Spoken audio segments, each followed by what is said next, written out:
Beliau itu kan kiai tasawuf, kiai tarekat. Tapi penampilan beliau kan seperti biasa, tidak pakai surban, tidak pakai jubah. Itu kenapa?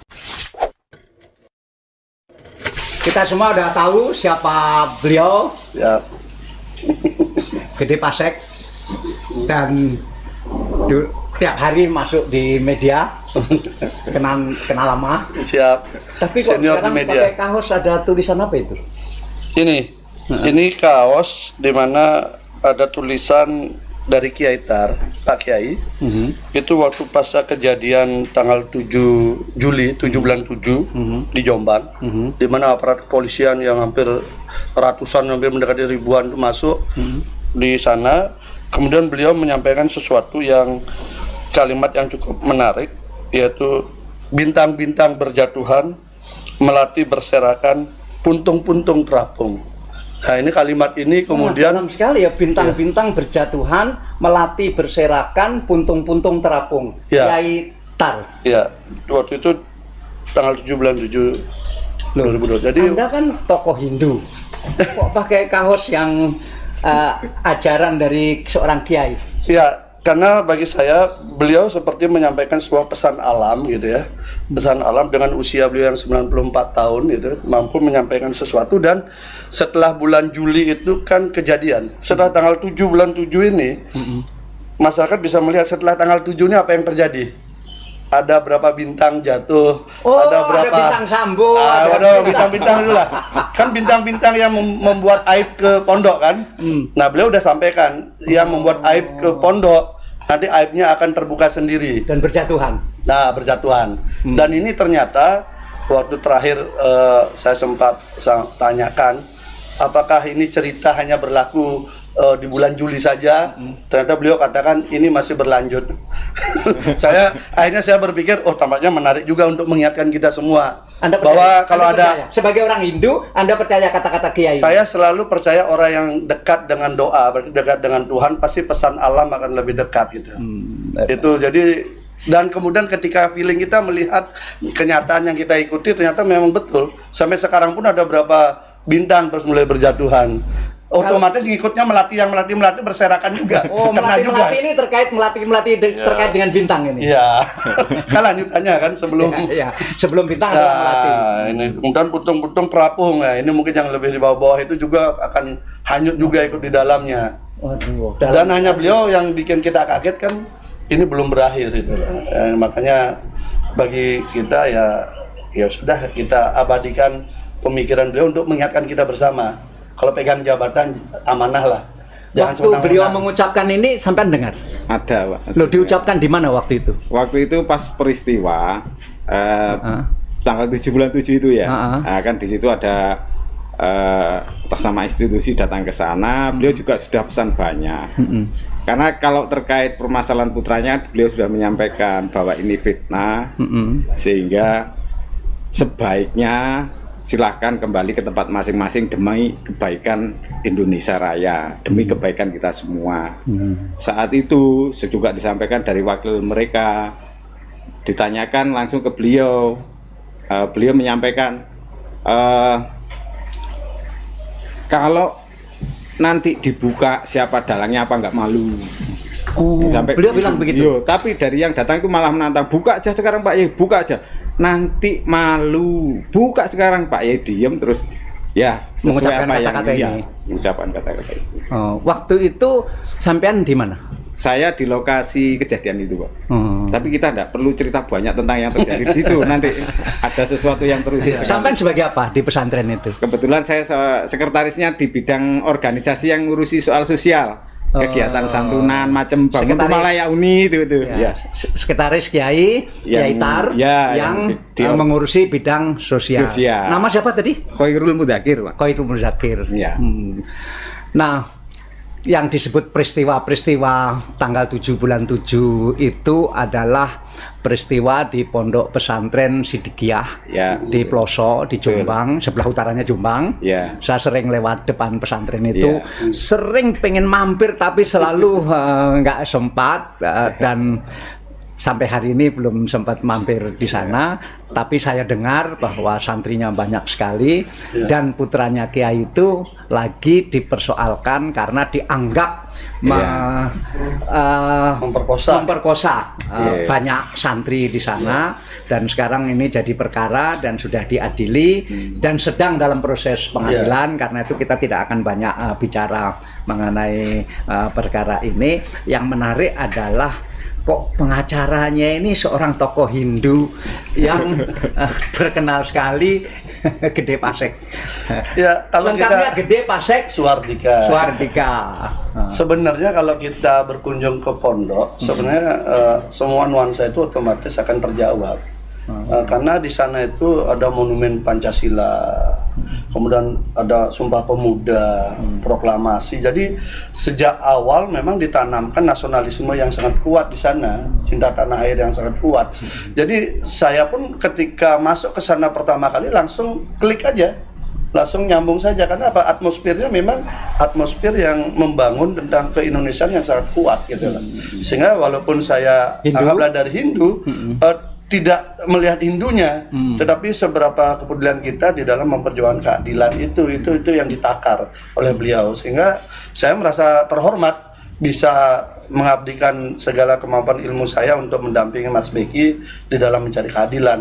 Dan memang kita temukan sebenarnya sangat gampang, masyarakat tuh lihat aja di Google, di searching apa berita awalnya. Awalnya itu kan belasan, puluhan santri di bawah umur itu dinaikkan, kemudian distempelkan predator. Otomatis kalimat ini menghipnotis banyak masyarakat untuk membenci, karena memang dunia ini kan dunia paling dibenci oleh masyarakat kan. Apalagi anak-anak di bawah umur itu sangat dibenci. Nah, kemudian akhirnya mendapatkan tekanan dari berbagai elemen, termasuk lembaga-lembaga kita, dari KAI, Komisi Kejaksaan, Kompolnas, LPSK, semua. Ternyata akhirnya ketika berlanjut kasusnya sampai akhirnya hari ini di sidang, itu hanya tunggal korbannya. Hanya satu orang, usia 20 tahun waktu kejadian, dan hari ini 25 tahun. Peristiwanya pun masih diperdebatkan ada atau tidak. Nah, artinya apa? Antara berita yang begitu masif di peradilan opini menuju ke peradilan yang sebenarnya, gapnya sangat jauh. Ini yang kemudian harus kesannya kan memperkosa begitu banyak anak gitu. Iya, artinya itu ya. Dan kemudian kita kemudian telusuri, saya ya mungkin ada pengalaman jadi wartawan juga. Jadi kita cek and recheck, mencari tahu lebih dalam. Hanya kesimpulan saya ini kisah pelakor yang menjadi pelapor. Pelakor itu apa? Pelakor apa? Enggak, lelaki orang. Jadi pelakor. Minta maaf, saya agak kuper. Ya istilah kekinian. Kenapa itu terjadi? Karena ternyata kita dapatkan dokumen-dokumen yang sangat sahih dan diakui oleh si korban yang mengaku korban bahwa misalnya soal chatting. Jadi ketika peristiwa terjadi itu sampai dengan setelahnya itu 1-2 bulan itu chattingnya intensif, itu memanggil terdakwa ini sayangku, cintaku, hal-hal yang kemudian kirim puisi cinta. Jadi banyak hal yang mencoba mempenetrasi si laki ini biar tertarik sama yang perempuan. Tetapi respon jawaban ini kan ketemu responnya. Respon jawabannya itu justru sebaliknya. Ada kekesalan lah, tapi tetap diladeni, tapi dengan bahasa-bahasa sudah kesal. Artinya itu. Kemudian ada juga mengirim foto. Yang cewek ini ngirim foto, nanya puasa sayang, saya kemarin ke Kudus. Jadi sesuatu yang sebenarnya tidak layak untuk dilakukan oleh seorang korban pemerkosaan. Dan ini diakui. Jadi bukannya chatting ini nggak diakui, chatting ini diakui di sidang. Si wanita itu jadi saksi di pengadilan. Iya, saksi pertama kan. Itu kemudian yang kedua ada surat juga kronologis yang dibuat oleh beliau. Dia akui juga di sidang. Itu pertama menceritakan pengalaman pacarannya yang sebelumnya dengan pacar sebelumnya. Dia menangis di situ mengadu ke terdakwa. Kemudian ada kalimat yang paling menarik yang terakhir penutupnya. Dengan bahasa Jawa kurang lebih bahasanya, saya minta maaf saya bersedia untuk menjadi istri Mas Beki. Mas Azal di situ ditulis. Artinya apa?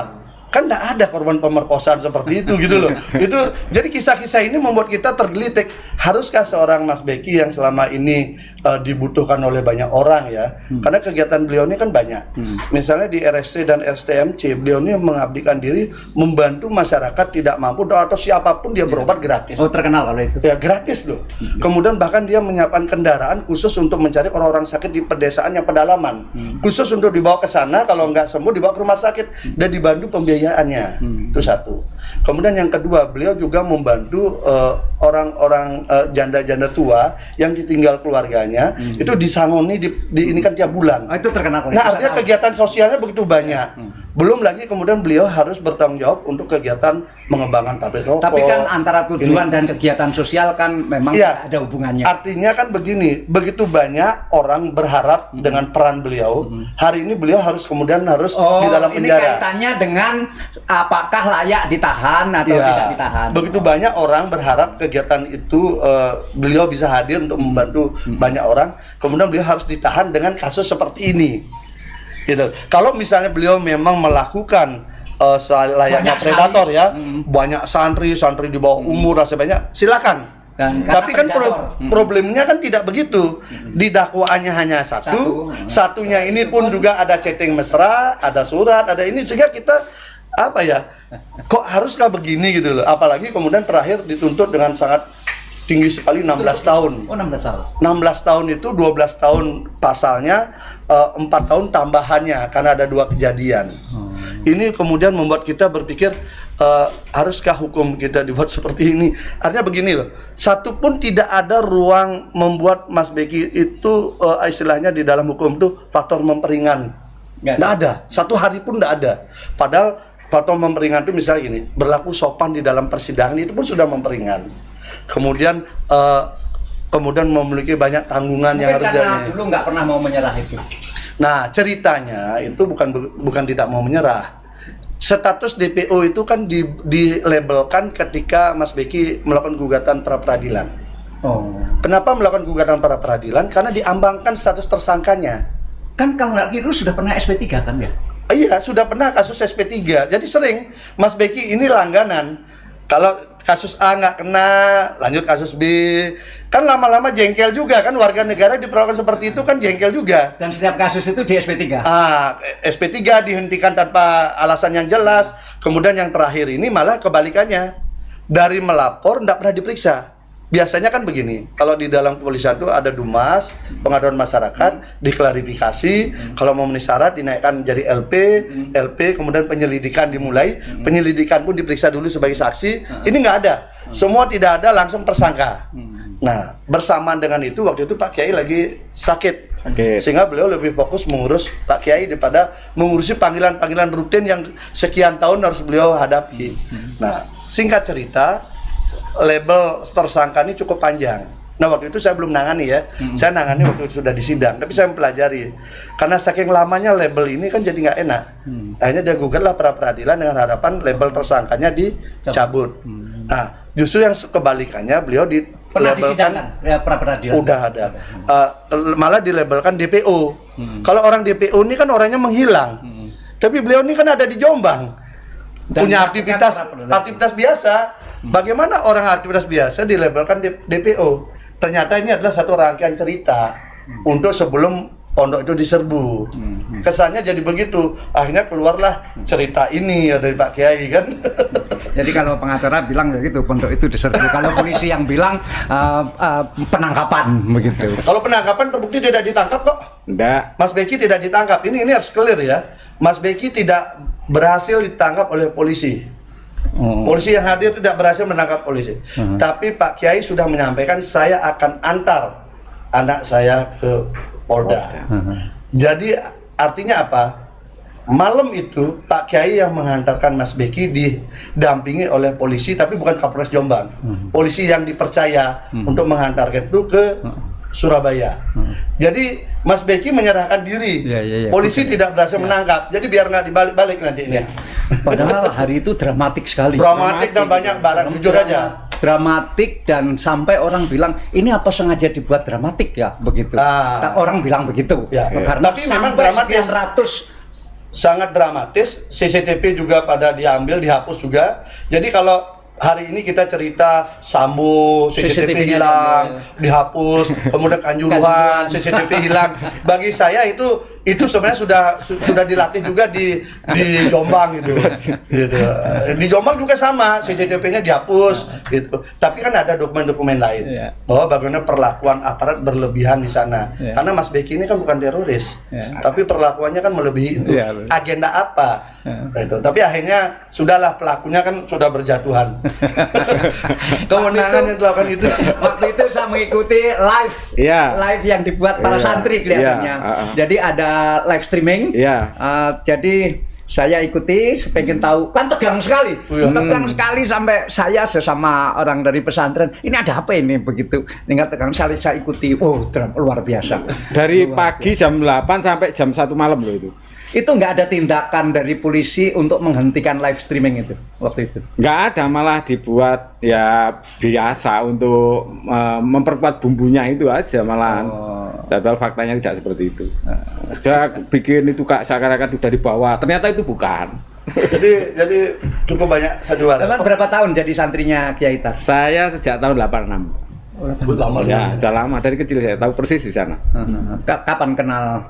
Saya nggak kenal, kalau teman-teman Hindu saya sering, karena saya sering mengantar bantuan itu semacam rumah layak huni itu kan sasarannya multi agama Pak. Kebetulan di Bali. Tidak pandang agama. Iya, di Bali kebetulan 2 tahun ini ada suaminya bedande, istrinya janda lama, ditinggal sendiri, rumahnya tidak layak, kita bangun sehingga kenal adat-adat orang Hindu. Tahun ini juga teman. Saya lihat ada semacam paguyuban santri-santri Kiai Tar yang ada di Bali ya. Ada. Karena kalau perwakilan organisasi dari semua provinsi ada. Hampir 155 kabupaten kota. Nah, jadi Pak Gede ini mulai kapan menjadi pengacaranya? Pas mulai sidang. Bukan sejak awal ya. Bukan sejak awal. Mungkin kenapa tetap, apakah nggak sulit memahami dunia pesantren? Apapun ini kan yang dibela ini kan urusan kaitannya sama pesantren. Iya. Bagi saya kehidupan pondok itu bukan hal yang baru ya, karena kita banyak punya teman ya. Teman-teman kita kan banyak dari santri ya semuanya. Di Jakarta kan banyak, kita udah bergaul dulu cukup erat. Termasuk juga Mas Anas kan isinya juga kan dari pondok pesantren Kerapia. Jadi kita udah terbiasa melihat dunia pesantren juga, dan kita kagumi juga bagaimana pola pendidikan tradisional khas Nusantara itu mampu mendidik orang dengan cukup bagus dengan cara yang tradisional, tapi secara kualifikasi dia punya keteguhan bagus memegang prinsip.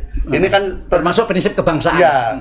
Dan kemudian terlebih dengan yang di pelosok itu kan begitu sidang pertama saya langsung ke lokasi. Jadi sudah pernah ke pelosok? Udah berapa kali. Begitu kejadian lah, begitu sidang pertama saya langsung ke lokasi, saya melihat di sana di mana lokasi yang didakwakan semua saya cek dulu semua. Kalau logika kita kan harus jalan bahwa bagaimana jarak dan semuanya, semua saya udah ukur itu. Karena ada cerita jam 2.30 dini hari si cewek ini katanya berangkat ke TKP. TKP ini jaraknya 30 sampai 45 menit kalau naik kendaraan. Kalau malam hari jam segitu pasti sepi kan. Nah, bagaimana dari sini ke sini? Sampai sekarang tidak terjawab. Tapi peristiwanya ada. Ini kan aneh sebenarnya. Kenapa itu harus ada? Karena untuk menambah sepertiga hukuman. Jadi ada pasal 65 itu untuk menambah sepertiga hukuman dari hukuman induk apabila dilakukan beberapa kali. Jadi dibuatlah satu peristiwa lagi tambahan. Tapi peristiwa ini menjadi mentah. Kenapa? Ada 3 nama yang dicatut di dalam peristiwa itu.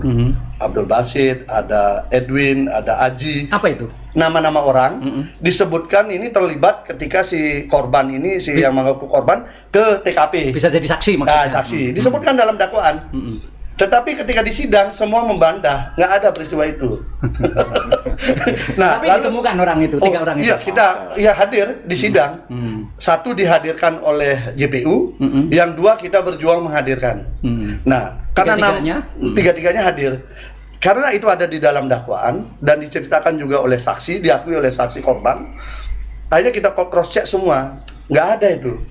Untuk apa saya jam 2.30 mengantarkan ke sana?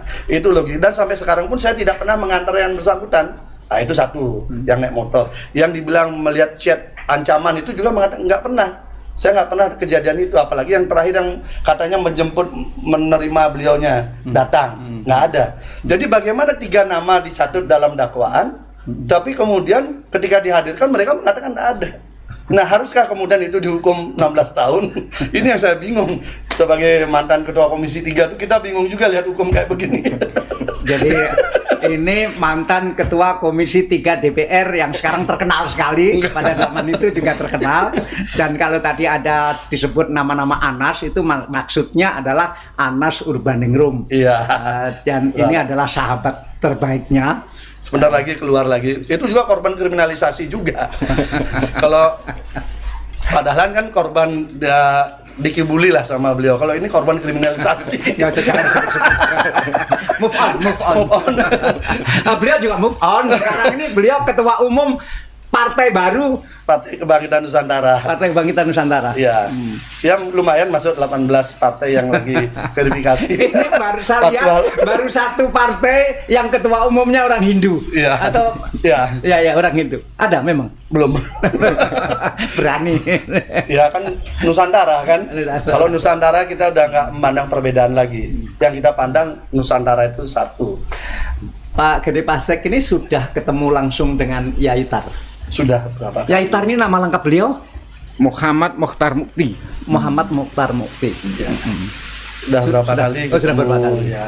Seberapa beliau merasa bahwa aduh ini anak saya yang saya cita-citakan jadi kiai utama di situ sekarang dijadikan tersangka dan ditahan. Seberapa beliau masgul terhadap itu? Kan begini, Mas Beki ini kan figur yang cukup disenangi oleh banyak masyarakat. Jadi dibutuhkan dan banyak juga disenangi oleh banyak pihak karena beliau suka musik, beliau suka mobil-mobil bagus, betul, suka otomotif, kemudian dia suka membantu kesehatan, pengobatan gratis, kegiatan sosial bedah rumah, kemudian juga membantu janda-janda yang ditinggal keluarganya, itu rutin dikasih bantuan, dan juga dia seorang bapak yang baik dari 4 anak. Padahal kalau dilihat, saya kan sempat bicara dengan Mas Beki, kalau Mas Beki mau, dia kan masih punya jatah untuk punya istri. Tidak mesti harus memperkosa orang yang dengan profil seperti itu gitu loh. Tapi beliau kan tidak lakukan. Cantik beliau, ya? Cantik. Ya di FB ada itu. Ini mungkin ini mungkin satu-satunya korban orang yang mengaku korban diperkosa tapi eksis di medsos. Dia bikin di FB, dia bikin dengan ini menyampaikan sesuatu. Sampai hari ini. Sampai hari ini. Sampai hari ini malah ke karaoke lagi. Ada videonya beredar lagi karaoke. Saya bingung melihat. Sementara hasil lab psikologi katanya itu depresi, kemudian tidak berani keluar rumah, traumatik dan sebagainya. Sementara yang kita hadirkan, kita punya videonya, kita punya fotonya, mereka punya berbagai aktivitas yang happy-happy. Nah, makanya saya melihat sangat disayangkan memang, ya kenapa ya JPU terlalu call tinggi ya melihat ini ya, tidak melihat fakta sidang gitu. Ya tuntutannya oke lah, kewajiban beliau menuntut, tapi kan tidak mesti harus seperti itu gitu loh. Yai Tar ini, Kiai Mokhtar ini kan sudah lanjut ya. Iya. Usia 94. Sekarang 95 ya. Kemarin tanggal 14 95. Oh. Masih sehat. Alhamdulillah sehat. Bisa berjalan. Ya, berjalan. Kemarin itu hanya ada kendala itu dari sisi sakit jatuh. Ini dari belakang ini ada geser tulang itu persis dengan turunnya tersangka Mas Beki. Oh. Jadi beliau jatuh, besoknya itu Mas Beki jadi tersangka. Ya seakan-akan kalau kami yang memahami itu direncanakan semua. Pak, Anda kan jadi santrinya sejak 86. Beliau itu kan kiai tasawuf, kiai tarekat. Tapi penampilan beliau kan seperti biasa, tidak pakai surban, tidak pakai jubah. Itu kenapa? Ya karena kebangsaannya. Karena kebangsaan. Karena beliau itu lebih memilih tidak mau kelihatan Timur Tengah, tidak mau kelihatan Arab, begitu. Jadi beliau itu lebih ke arah saya orang Indonesia beragama Islam. Bukan orang Islam. Jadi Indonesia dulu, baru Islam kemudian. Sehingga dalam menyikapi terhadap lain agama, kami ini saudara satu bangsa gitu saja. Oh itu ya. Iya. Saya lihat pakai hem biasa. Iya. Kan itu pakaian nasional kan. Pakai kopiah. Kopiah gitu saja. Bukan. Iya. Bukan ugel. Nah, intuisinya yang tinggi, yang membuat banyak orang tertarik kan, intuisi beliau cukup tajam sehingga bisa memandu gerak kehidupan seseorang. Dalam dunia tarekat itu intuisi tajam itu karena didapat dari ngelakoni itu melakukan tirakat yang luar biasa. Beliau kan suka tirakat jalan kaki ya. Jalan dulu kaki. Dari waktu muda jalan kaki. Kalau sekarang ini ya tirakatnya tinggal istirahatnya hanya 1-2 jam sehari semalam, makannya tidak lebih dari 3 sendok. Satu hari makan tidak lebih 3 sendok. Sekali makan itu. Jadi mungkin kalau jadwal rutinnya 3 kali ya 3 kali 3 sendok. 3 kali paling banyak itu. Sampai sekarang tidurnya enggak banyak istirahat, setahu saya sih. Tapi kalau aktivitas rutin ya seperti biasa. Jadi kalau pagi gitu ya masih ngobrol dengan. Ini kan beliau ini kan mursyid tarekat Sidikiyah, yang kemudian beliau peroleh Sidikiyah itu dari Kiai di Banten, Mbah Su'aib Jamali. Su'aib Jamali, kemudian ujung-ujungnya kan di Abu Bakar Siddiq. Ya, karena itu disebut Sidikiyah. Iya. Ya. Betul sekali. Jadi kalau dari silsilah yang tersebut di dalam kitab Fathul Arifin itu beliau ke-38. Oh, mursyid ke-38. Ya. Karena wasilahnya harus jelas. Kalau dari sang gurunya beliau supaya mengembalikan nama aslinya, balikan lagi ke nama Sidikiyah yang tersebut di Tanwirul Qulub, itu bahwa silsilah dari Abu Bakar Siddiq sampai Syekh Abu Yazid Bustami itu namanya Thariqah Sidikiyah. Jadi hanya mengembalikan namanya supaya tetap di awal. Setelah itu kan dinisbahkan nama-nama tokohnya sama daerahnya. Terutama yang di Parsi, yang di mana-mana. Nah, ini kan pesantren ini kan Pak Yai terganggu karena putranya jadi tersangka, ini reputasi yang begini besar, kemudian terganggu, putranya sendiri yang memimpin sehari-hari juga lagi ditahan. Sekarang aktivitas di Sidikiyah sehari-hari seperti apa? Kalau aktivitas berjalan seperti dulu-dulu sebelum pandemi itu, kegiatannya juga masih sudah pulih lagi setelah pandemi. Bahkan kemarin hari santri itu beliau memimpin langsung peletakan batu pertama untuk membangun masjid yang ala Uzbekistan modelnya. Oh, masih terus berkembang ya? Berkembang. Ya kemarin jam 10 tepat itu beliau berdoa untuk peletakan batu pertama masjid Uzbekistan. Jadi bukan ala Mekah, bukan ala Timur Tengah, tapi ala Uzbekistan. Jadi kalau secara manusiawi dengan proses hukumnya Mas Begi ya terganggu secara manusiawi. Tapi beliau kan padahal kan tahu kalau selevel mursyid itu kan bagaimana kondisi rohaninya. Tapi acara kemarin ada santunan nasional juga. Ya, dan acara santunan nasional. Rutin kalau santunan nasional tiap tanggal 17 Maulud. Nah, sekarang kan ini sudah dituntut, sudah tahap tuntutan. Dan tuntutannya cukup tinggi, yang Anda bilang kol tinggi tadi. Mas Bekinya bagaimana mendengar tuntutan 16 tahun itu? Ya, saya melihat sebenarnya yang emosi itu tim PH malah. Tapi Mas Beki, karena kan kita yang menggali fakta sidang kan, dan kemudian datang tiba-tiba Kak Yati langsung minta kol tinggi tuntutan dengan alasan satupun tidak ada faktor yang meringankan, kan kita jadi bingung juga. Tapi Mas Beki ketika mendengar itu tampaknya dia wajah tenang tapi tatapan yang tajam. Itu tatapan yang tajam tapi berusaha stabil. Malah yang saya lihat kaget tuh malah majelis hakim sama yang saya lihat wajahnya kaget dengan tuntutan tinggi begitu, karena kan tidak tidak make sense dengan fakta yang terungkap di sidang itu loh. Misalnya begini, nama-nama yang disebutkan membantah peristiwanya, kemudian ada dokumen-dokumen terbukti bahwa tidak ada itu, bahkan terakhir yang mendebatkan tanggal 20 atau tanggal 18 kejadian, dua-duanya itu peristiwanya itu Mas Beki ada buktinya dari pihak lain, Mas Beki tidak ada di TKP.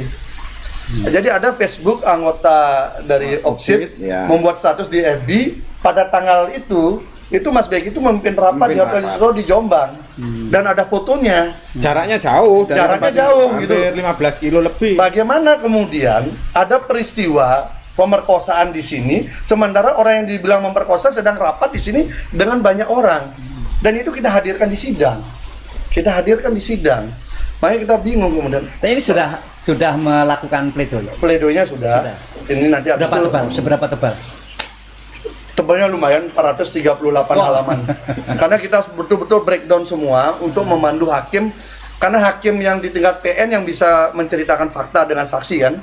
Kalau sudah dibanding Mahkamah Agung kan dokumen dia. Ya, dokumen. Jadi kami berprinsip dokumennya kami harus selengkap mungkin.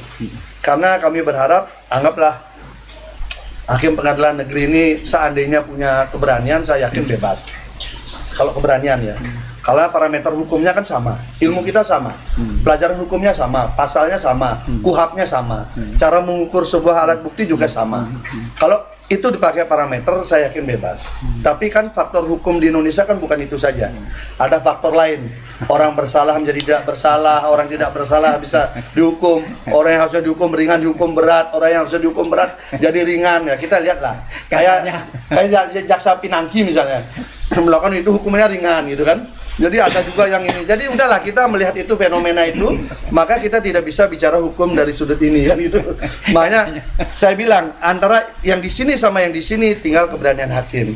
Kalau hakimnya berani saya akan bebas. Tapi saya melihat selama sidang ketua majelisnya cukup bagus. Jadi saya akui ketua majelisnya cukup bagus di mana kami berdua dari pihak PH dan pihak jaksa itu diberikan ruang terbuka semaksimal mungkin untuk menggali. Nah, kesempatan diberikan maksimal menggali ini bagi kami ini starting point yang bagus. Jadi hakim tampaknya ingin mengabadikan begini. Semua pihak merekam. Jadi perdebatan awal itu saya punya rekamnya live. Hanya wajah orang dengan suara. Tapi hanya karena sidangnya tertutup disepakati suara saja. Jadi hakim merekam, jaksa merekam, kami merekam. Otomatis rekaman ini kan sama. Tidak mungkin dimanipulasi. Nah, saya melihat hakim mencoba menghadirkan objektivitas dari awal proses. Kemudian yang kedua, kita diberikan ruang yang sama. JPU bertanya silahkan 1 jam, Anda bertanya 1 jam. Kurang, tambah lagi 1 jam, atau 40 menit, atau 30 menit, sama. Silahkan. Terus diberikan ruang itu. Nah, ruang ini bagi kami sangat bagus, karena kami bisa mengeksplorasi fakta-fakta itu menjadi lebih mendalam. Contohnya begini, yang saksi yang aku korban nih, awal mula dia mengaku tidak tahu tulisannya siapa gitu. Pelan-pelan kita tanya dengan berbagai cara kita, hanya mengakui itu tulisannya dia, mengakui isinya dia. Chatting dia pertama tidak mengakui, tapi dengan kita diberikan ruang waktu yang cukup luas, kita bertanya dengan cara yang berbeda, akhirnya mengakui chattingnya betul dia yang buat. Nah, jadi faktanya akhirnya terungkap. Nah, ini kan kita saksikan bersama. Nah, saya melihat di tahapan ini hakim cukup bagus, tinggal finishingnya sekarang. Kenapa saya katakan begitu? Begini, tiap sidang ini kan ratusan polisi ada, Pak. Jadi tiap sidang itu ratusan polisi ada, yang dijaga siapa? Oleh polisi ini, saya pun bingung. Masa nggak ada yang datang? Jadi karena sidang tertutup, saya udah sampaikan juga jangan ada yang datang. Udah nanti kita akan sampaikan hasil-hasil saya saja. Tapi polisi tetap ratusan terus polisi ada. Ya kalau mereka kan punya prinsip jaga-jaga. Ya kan ada intel kan bisa ngukur kan, ada orang ada ini kan kita ngerti lah. Kita di pengalaman di lapangan kan ngerti. Akhirnya saya berpikir ini polisi ini kira-kira untuk menjaga keamanan massa yang mau datang atau memberikan pesan kepada majelis hakim, kamu jangan main-main loh. Soalnya ini penyidikan ini dimulai dari polisi. Apalagi ini penyidikan ada sprindiknya 3. Kasusnya Mas Beki ini sprindiknya 3. Lalu nasib 2 sprindik ini apa? Untuk laporan ini ada 2 sprindik, 3 sprindik. 2 nasibnya nggak jelas. Nah, dulu nggak dimasukkan dalam pra peradilan itu. Itu kan yang nangani yang berbeda. Ya kan biar saya nggak salah kan. Kemudian yang kedua P19. P19-nya ini totalnya ada 6. Karena bolak-baliknya itu. Sementara aturannya bolak-balik itu maksudnya polisi mengirim ke jaksa, jaksa ngasih catatan kurang lengkap dibalikkan lagi ke polisi, dibalikkan bolak-balik itu maksudnya begitu. 6 yang kita tahu katanya lebih. Nah, itu kan urusannya mereka berdua. Dan kemudian ada aturan kalau sampai 3 kali, saya kira seluruh jaksa, polisi, penyidik tahu lah. Seluruh jaksa, penyidik seluruh Indonesia tahu, termasuk jaksa agung, hakim, mungkin dia tahu semua. Bahwa kalau udah 3 kali kasus sudah SP3. Ini kasus ini tidak. Tetap running ya itu kan. Nah, akhirnya yang kemudian dari penuntut umum sebenarnya sudah bagus. Penuntut umum yang lama ya, catatan-catatannya bagus karena dia meragukan ini Jombang melakukan visum gitu misalnya. Visumnya 3 kali surat visum dari Jombang, semua pro justisia, kan meragukan jadinya kan, karena ada hasil berbeda satu. Dimintalah visum ulang di rumah sakit di Surabaya, Bayangkara. Artinya kan mau cari pembanding. Artinya langkah P19-nya jaksa ini benar, tapi ditolak oleh pelapor. Oke, itu. Yang kedua, mungkin karena begitu ada usulan lagi, coba pakai lie detektor. Kayak Sambo kan pakai lie detektor. Pakai lie detektor. Oke. Si tersangka ini, terdakwa sehari ini, Mas Beki, saya mau lie detektor, tapi berdua ya.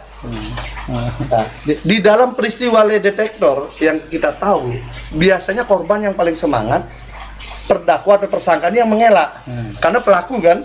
Ini kebalikannya. Mas Beki minta silahkan lie detektor, tapi bareng-bareng biar ketahuan siapa yang bohong. Ini yang menolak. Artinya apa? P19-nya JPU sebenarnya waktu itu sudah bagus. Sayangnya menolak, tapi kasusnya tetap dibawa ke pengadilan. Ini yang jadi aneh gitu loh. Berarti ada kekuatan di luar itu yang menekan, kan begitu. Saya nggak usah cerita tentang tukang cat lagi lah. Jadi ini fakta. Jadi dokumen-dokumennya otentik dan orang-orang semua bisa nguji. Coba sekarang tanya semua JPU. Kalau misalnya 3 kali bolak-balik P19, apa tindakan yang dilakukan? Pasti SP3. Nah, tanya juga penyidik, kalau saya 3 kali bolak-balik, apa yang dilakukan? Pasti SP3. Lah ini 6 kali lebih, kok berlanjut ke pengadilan? Nah inilah kisah yang hari ini kita sedang tonton ini. Kalau di mata santri Pak, seberapa santri terganggu oleh peristiwa ini?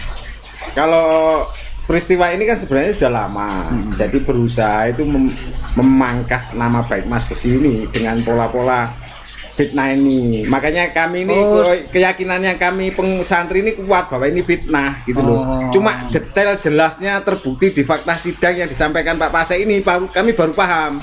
Karena menurut pandangan kami itu sudah tidak mungkin terjadi di situ. Sejak kapan fitnah-fitnah itu mulai dibangun? Kalau dari sisi Mas Beki sendiri itu sebenarnya dari kecil. Oh iya? Iya, masih kecil itu pernah dituduh ngintip orang kamar mandi, dilaporkan ke beliau sampai dihukum. Padahal tidak terjadi. Yang hukum siapa? Pak Yai? Pak Yai kan, karena begitu ada laporan tanpa diusut. Karena kan laporannya kan ada ini langsung dihukum, itu sudah kecil, dibully nama baiknya itu. Tapi ujung-ujungnya ya di saat ini saat semua mau dianggaplah orang sukses ini kan ya, dari semua sisi kan pengaruhnya juga kuat. Seberapa sukses sih sebetulnya Mas Beki itu Pak? Kalau pandangan kami sih ya luar biasa ya, karena tapi waktu dekat ini dari mulai kan punya banyak perusahaan ya, cuman kan kalau Ferrari ya punya Lamborghini, sekarang kan tidak ada kan itu. Jadi lebih banyak hasil usahanya ini diarahkan ke pembangunan dan kegiatan sosial. Sehingga bagaimana hubungan Mas Beki dengan istri muda beliau? Ya otomatis kurang baik karena memang istri muda bapaknya maksudnya. Ya karena yang sumbernya itu dari istri muda itu. Tapi beliau kan sudah nyampaikan itu sudah mantan keluarga, mantan anak. Sudah tidak dianggap sebagai istri lagi. Sudah enggak. Tapi tidak resmi cerai. Ya karena tidak resmi juga nikahnya. Oke. Setahu saya, mohon maaf ya, setahu saya. Nikah agama. Kalau di kakak memang dari dokumen sidang kakak itu hanya dengan punya isop saja. Kalau saya tahunya kan dari otentik itu toh Pak. Kakaknya hanya beliau sama ibunya Mas Beki. Mas, kalau kita bicara istri muda itu jangan dibayangkan istri muda itu umur 17 atau 22. Meskipun istri muda tapi sebetulnya kelihatannya lebih tua dari istri yang pertama. Kelihatannya. Mungkin istri duluan sama istri belakangan gitu. Karena selisihnya memang 5 tahun. Jadi lebih tua. Lebih tua dari istri katanya lebih belakangan kan makanya. Jadi istilah duluan sama belakangan ya. Gitu. bukan tua sama muda jadinya. Dari sisi sana kan anaknya juga banyak. Ya. Emang nggak ada yang kerja keras cuma Mas Begi aja. Nah, posisi Mas Begi sebagai anak tunggal saya kira menjadi perbedaan Mungkin utama. ya ini pelajaran bagi semua orang. Kalau punya istri dua seperti itu, rumahnya jangan berdekatan. Oh iya. Ini rumahnya gandeng. Ya, rumahnya gandeng. Ya? Gandeng. Ya, mungkin Sekarang udah enggak. Sekarang udah enggak. selama ini. Rumahnya gandeng. Ketika masih sesama menjadi istri mungkin nggak apa-apa. Tapi ketika yang di sini anaknya sudah banyak, yang di sini anaknya sudah banyak, itu memang bisa timbul banyak masalah. Sebenarnya tidak ada masalah. Kalau nggak ada masalah, kalau nggak ada bibit-bibit sakit, nggak toma, nggak serakah kan nggak ada masalah. Sebenarnya sudah dibagi juga ya. Iya kan Pak ya, itu perhatiannya luar biasa. Meskipun situasi seperti itu masih diberi rumah. Bahkan beliau istri yang muda itu juga diberi rumahnya juga banyak. Rumahnya juga banyak. Tanahnya juga banyak. Jangan dikira itu kayak orang ditelantarkan gitu ya, enggak. Beliau luar biasa adilnya. Bahkan kalau ditanya Pak Yai itu membelanjakan lebih dari belanja, dihabiskan 7 turunan enggak habis itu. Cuma karena Mas begini lagi di akhir-akhir ini kan lagi naik top lah. Pak Daglang kan tahu juga kan. Karya beliau Metafakta sama Oxytron itu kan menarik juga. Beliau memang pinter organ ya. Iya, pinter, tapi setahu organ saya atau gitar? semua musik kelihatannya. Semua musik ya. Organ paling dikuasai organ. Tapi memang beliau itu kan berhasil menciptakan Metafakta dan Oxytron ini dengan pola bagaimana melakukan refresh dan pengobatan dengan pendekatan frekuensi, gelombang, cahaya dan suara. Nah, itu dia teliti sampai kemudian sudah mendapatkan dari Kumham. Nah, kisah ini kemudian dibelokkan seakan ini klinik magis yang kemudian ke dukun-dukunan untuk di kasus ini gitu loh. Padahal ini masa Kumham mengeluarkan urusan perdukunan kan tidak mungkin. Jadi ini murni hasil riset dia secara ilmiah karena dia menyukai musik, healing lewat musik, healing lewat suara dan cahaya. Saya pun pernah nyoba. Jadi kadang biasa kita wartawan nih kan, mantan wartawan nih kan ingin nyoba kan. Ketika saya lelah, saya datang situ tuh di terapi begitu. Kemudian memang berpindah tidur, memang badan jadi segar. Jadi ada Mas healing. menguasai healing. Ya. Healing dengan metode frekuensi. Ya, frekuensi dan suara dan cahaya. Suara dan cahaya. Sehingga cahaya itu berubah-ubah dan kita kemudian berpindah-pindah sesuai dengan arah itu. Nah, dan saya rasakan sendiri, memang badan jadi lebih segar. Dan paling enggak kan psikologis kita diobati kan. Nah, ini sangat ilmiah, tapi dibelokkannya itu ke klinik. Beliau Pak Yaitar tahu bahwa Anda pakai kaos ini. Ya. Pernah baru bertemu beliau memakai kaos ini. Ini baru selesai. Oh, baru selesai. Tapi sama Bu Nyai saya sudah sampaikan. Saya mau membuat ini, kemudian beliau sampaikan, oh ya silahkan. Dan ini sekarang tim hukum semua pakai dan mungkin tampaknya akan banyak yang pakai. Untuk saling mengingatkan orang-orang punya jabatan yang sudah angkat bintang, yang masih melatih, amanahlah dengan jabatannya karena itu milik rakyat. Kalau dia tidak amanah, maka dia pasti akan berjatuhan pada saat. Jadi bintang-bintang berjatuhan, melatih berserakan ini terjadi berapa hari setelah beliau mengucapkan itu ya? Hanya berapa hari? Jam Pak. Kan waktu itu peristiwa tanggal 7 bulan 7, peristiwa Sambo tanggal 8 9. Masih ditutup, hari Seninnya baru terbongkar meninggal. Oh gitu ya? Iya. Hitungan hari kan. Hitungan aib. Ya kita lihat nanti apakah masih banyak bintang yang jatuh dan melatih yang berserakan. Terima kasih Pak. Sama-sama.